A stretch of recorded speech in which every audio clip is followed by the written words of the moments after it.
Hey, boys and girls, it's Pastor Daryl, and welcome to another chapter of Summer Bedtime Stories with Pastor Daryl. Hey, tonight I have a question for you.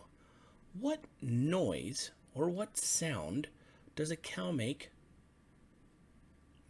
Moo. What sound does a chicken make? Good, yeah. Buck, buck, buck, buck, buck, buck, buck. What sound does a cat make? Meow. Okay, I was just checking to make sure because tonight's story deals with some animals that, well, that don't make the right noises. Or should I say, an animal that doesn't make the right noise, but it makes things confusing. But I think there's a reason behind it. So, boys and girls, without further ado, let's listen to tonight's bedtime story. Ribbit, written by Rodrigo Folgueira, illustrated by Poly Bernatene.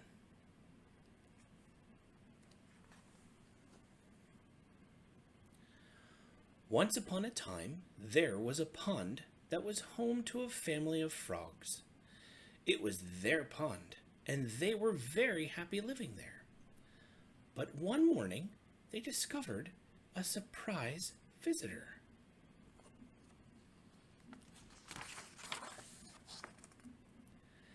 It was a pig, a little pink pig, sitting on a rock.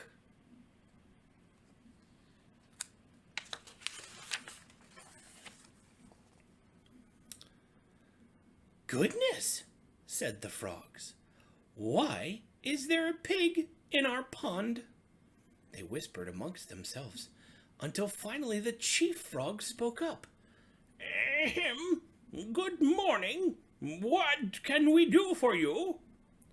And to their amazement, the little pig answered.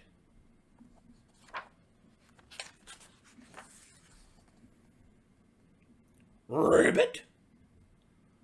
What did he say? Cried the frogs. This pig is confused. Does he think he's a frog? Is he making fun of us? But again, all the little pig said was,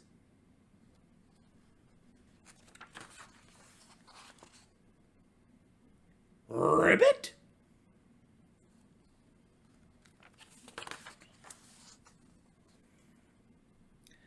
News of the little pig, who thought he was a frog, spread fast, and all the animals hurried to the pond to see the visitor. This new relative of yours is a little pink, said the raccoon. He's no relation to ours, declared the frogs. He certainly sounds like a frog, said the weasel. Why would a pig want to be a frog? Said the parrot. And what's wrong with being a frog, may we ask? Exclaimed the frogs.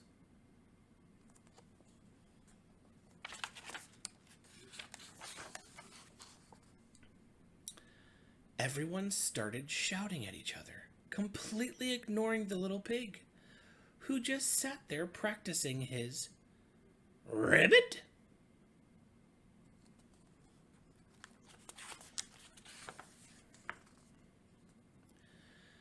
The animals laughed and laughed, and the frogs got angrier and angrier, until finally the chief frog shouted out, Stop!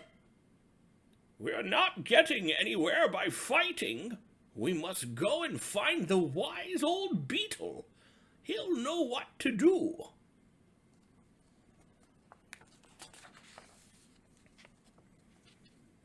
The wise old beetle?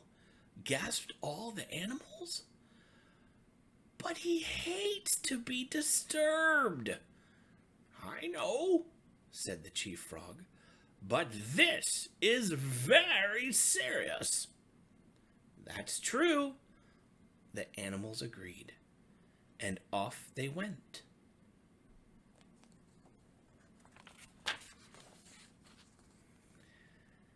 And the little pig said, Ribbit,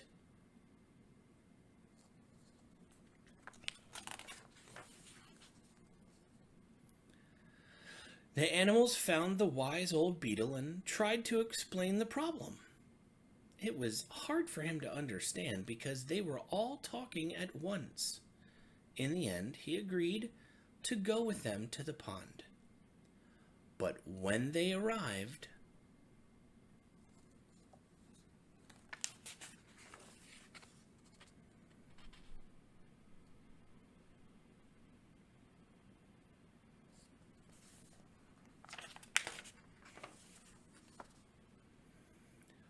"Where did the pig go?"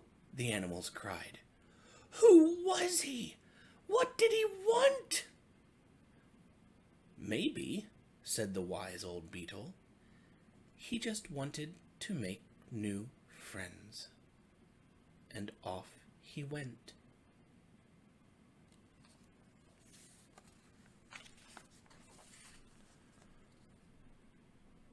"Oh dear," said the animals. They hadn't thought of that.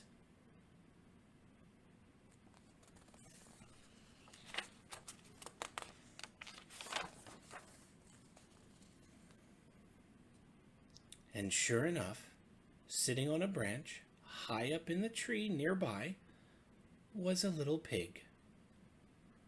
"Tweet!"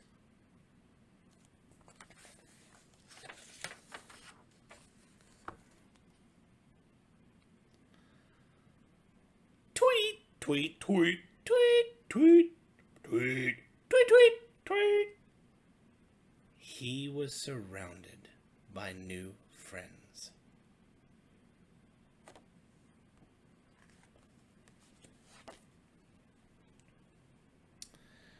Ribbit, written by Rodrigo Folgueira, illustrated by Poly Bernatene.